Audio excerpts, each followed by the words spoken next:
Yes, ready, start. Honorable members, it is a constant endeavor of my government to ensure that benefits of entrepreneurship are availed by every section in the country.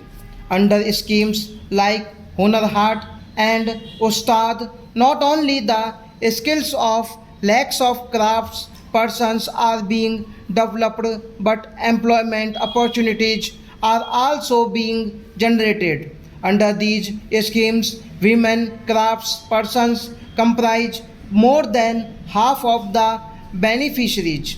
These craftspersons are being connected to the global market through eHeart. Women entrepreneurs have a vital role to play in building a self reliant India. My government has taken several steps to provide new opportunities for self employment to women. Under the Mudra scheme, more than 25 crore loans have been sanctioned so far, of which nearly 70% have been given to women entrepreneurs.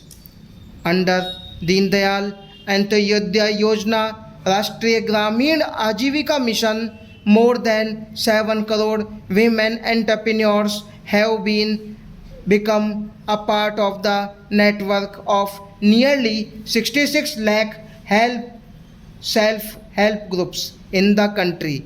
These women groups have been provided bank loans worth rupees 3 lakh 40,000 crore in the last 6 years. Keeping in mind the health concerns of working women in rural areas of the country, the government is implementing the Suvidha scheme, under which sanitary napkins are made available at a nominal cost of rupees 1.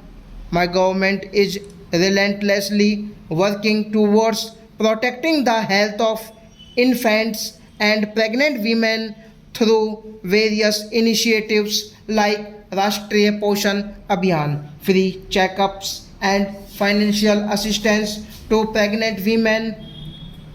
As a result of this, the maternal mortality rate has declined from 130 per lakh in 2014 to 113th. The under 5 child mortality rate has also reduced to 36 for the first time, which is less than the world average rate of 39. As my government considers it important to ensure equal participation by women, it is providing new opportunities for our sisters and daughters in various fields. My government has taken several decisions in this direction, as such protect appointing women in the fighter stream of the Indian Air Force and the military police for the first time, as well as allowing women to work in underground and open cast mines during the night shift. Keeping in mind the safety of the women, work on several initiatives such as setting up one-stop centers, national database of criminals, emergency response support system, and fast track courts across the country is progressing at a rapid pace for women as such stop.